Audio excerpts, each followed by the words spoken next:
Welcome back to channel. நான் cine match with me Sushmita. இன்னைக்கு நம்ம சேனல் ஒரு இன்ட்ரெஸ்டிங்கான மூவியோட அப்டேட் தான் பார்க்க போறோம். அது என்ன மூவி தானே வச்சுக்கோங்க, ரயான் மூவியோட அப்டேட் தான்.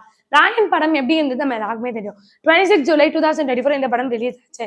இந்த படம் வந்து ஏ சர்டிபிகேட் கொடுத்திருந்தா இந்த படத்தை வந்து ஃபேமிலியா போய் பார்க்க முடியாது, அப்படி இந்த படம் ஓடாது அப்படிலாம் சொல்லியிருந்தாங்க. அது தாண்டி தனுஷோட 50th மூவி வந்து ஏ சர்டிபிகேட் கொடுத்துருக்காங்க, இது எப்படி ஓடுன்னும் போது இந்த படம் வந்து ரொம்ப பெரிய ஒரு பிளாக் பஸ்ட்னு சொல்லலாம். ஒரே ஒரு நாள்ல இந்த படம் இவ்வளவு பெரிய ஒரு ஹிட் ஆகுமா, இந்த மாதிரி எடுக்க முடியுமான்ற மாதிரி பண்ணிட்டாரு.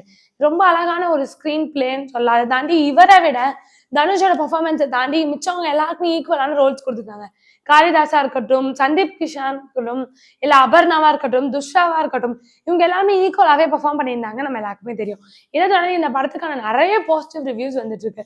எஸ்.ஜே. சூர்யாவோட பெர்ஃபார்மன்ஸ் இருக்கட்டும், பிரகாஷ் ராஜா இருக்கட்டும், இவங்க எல்லாரோட பெர்ஃபார்மன்ஸுமே ரொம்ப அழகா இருந்தது, நம்ம எல்லாருக்குமே தெரியும். இதை தாண்டி இப்போ என்னன்னா, இந்த படத்தோட செலிப்ரேஷன் நேத்து நடந்திருக்கு. இந்த celebration entire cast and crew celebrate ஆயிருக்காங்க. அதை தாண்டி இவங்க எல்லாருமே ரிவீல் ஆகி இவங்க எல்லாருமே ஷேர் பண்ணியிருக்காங்க. காளிதாஸா இருக்கட்டும், இவங்க எல்லாரோட பெர்ஃபார்மன்ஸ் வைஸ் இது ரொம்ப அழகா இருந்தது. நேத்து இந்த செலிப்ரேஷனை வந்து நடத்திருக்காங்க. இதுல வந்து எப்பயுமே ஒரு செலிப்ரேஷன் ஒருத்தர் வரமாட்டாங்க, 2 பேர் வரமாட்டாங்க. பட் இதுல என்டையர் காஸ்ட் அண்ட் க்ரூ வந்து ஜாயின் பண்ணி ரொம்ப அழகான இந்த செலிப்ரேஷன் நடந்திருக்கு. அதோட ஒரு போட்டோவுமே நேற்று ரிவீல் பண்ணாங்க. அந்த போட்டோ ரொம்ப அழகா இருந்ததுன்னே சொல்லலாம். அந்த போட்டோ வந்து சோஷியல் மீடியா ரொம்ப வைரலாகவும் போயிட்டு இருக்கு. இதை பத்தி நீங்க என்ன நினைக்கிறீங்க? அந்த படத்தை போய் பாத்தீங்களா தியேட்டர்லன்றதை மறக்காம கீழே கமெண்ட் பண்ணுங்க. இந்த மாதிரி சூப்பரான சினிமா அப்டேட்ஸ்க்கு மறக்காம இன்னும் சினிமாஸை லைக் பண்ணுங்க, ஷேர் பண்ணுங்க, கமெண்ட் பண்ணுங்க, மறக்காம சப்ஸ்கிரைப் பண்ணுங்க.